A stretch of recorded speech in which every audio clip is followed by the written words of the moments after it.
Hey everyone, it's Tim with Collect Jurassic, back with another exciting news update video.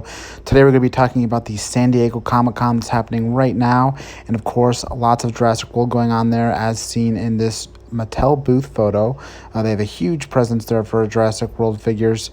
Lots of new stuff to cover, which we'll be talking about in this video. But yeah, their booth itself has a couple different sections, including this section that shows a bunch of figures, both past and present and future, for toys that are going to be coming out, as well as a screen that's showcasing fan photography, which is really cool. We don't have a lot of photos on that, but I do want to thank Juegos and Juguetes Collectibles. This site has provided a lot of photos that you're going to see in this video, and this is just kind of our analysis of that. So big thanks to them. You'll see the watermark on the photos like this one here.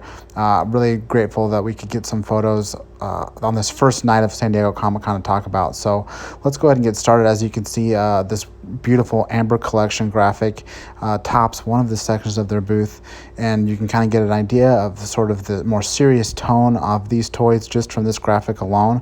But of course the toys themselves are looking great too.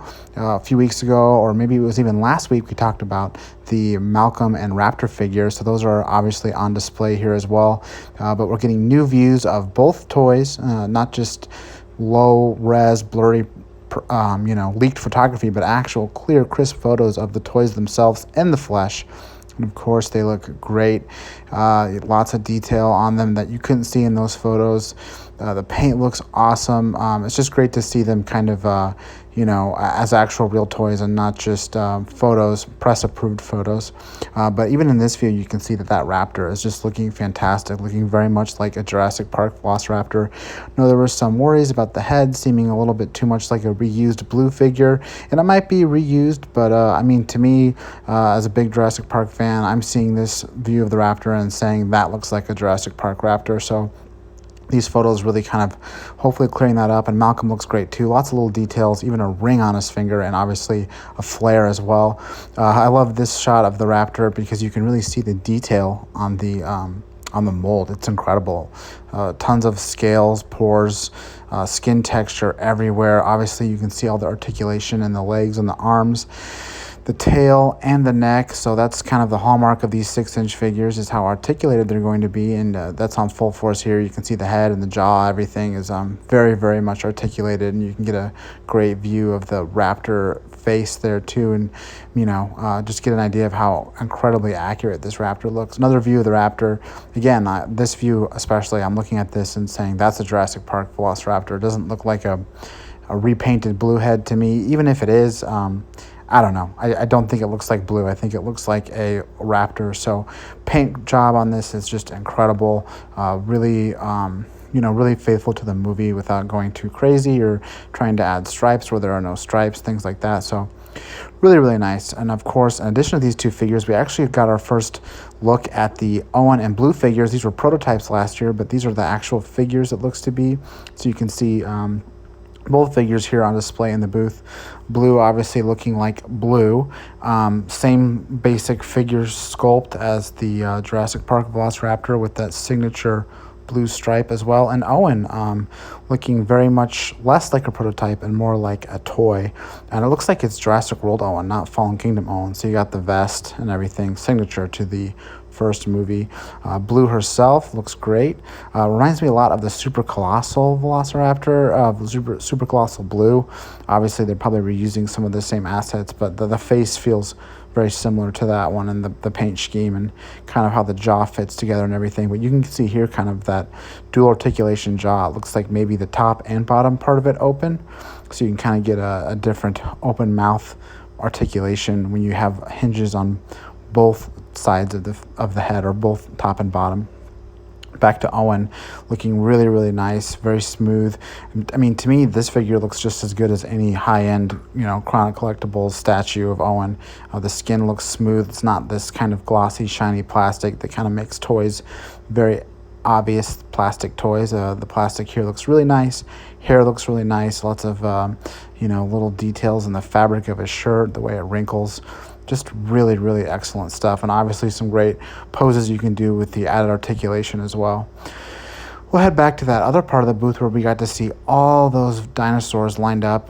We have these really nice tall photos, just sort of sweeping photography of all the figures. And of course there's a lot of toys that we recognize here. Roarivores from the past, Attack Packs. You saw that awesome battle damage Spinosaur that's coming up. But there are a couple new figures here too. You have to look, but new figures that we didn't really know about unless you count them being announced in the app. But for the most part, it's toys we knew about. But if you didn't catch it, that's a new Baryonyx figure. Looks to be a Roarivore repaint. I know we're waiting for a battle damage Baryonyx allegedly, but this one doesn't appear to have any battle damage, but it does have that nice red coloring with the yellow snout, which might have been a prototype paint job from a long time ago and some leaked photos, but here it is in the flesh. So can't say this 100% confirms this figure is coming out. You know the nature of these things, but it looks to be like we're getting a red Baryonyx soon enough, so that's very cool. Another photo of the booth shows even more toys. Again, lots of toys we know about, lots of toys that are coming up, like the Magrosaurus, and a few others here, and of course figures we all have our hands on at this point, like the battle damage Albertosaurus, some of the new Savage Strike figures. But even in this photo, there is at least one dinosaur figure that looks to be all new, in addition to all these other figures that we already know about. But it's impressive to see kind of everything on the plate this year. But again, those new figures are what's really exciting, and in this case it's a new Triceratops. Looks to be a dual attack Triceratops. If you look closely, you can see the hinge on the tail there, but a new brown take on it, which a lot of people are saying, wow, this looks like a, maybe a more legacy collection, not legacy collection, more like first movie Jurassic Park Triceratops. I think it's a little vibrant to make those comparisons, but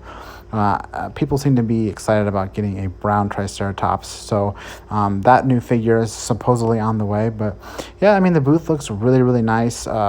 Tons of dinosaur figures on display, as well as that cool fan video. And of course, we have the Amber Collection booth as well. That's all kind of, rounding out Mattel's Jurassic World presence at the show. So very cool. The show is just getting started, the show being San Diego Comic-Con. I'm sure there'll be a lot more information coming out, so please stay tuned to Collect Jurassic, and we'll be covering it. I mean, literally, this is just the first night of the show, so we're just kind of breaking down raw what we see. Again, I want to thank Juegos and Juguetes Collectibles.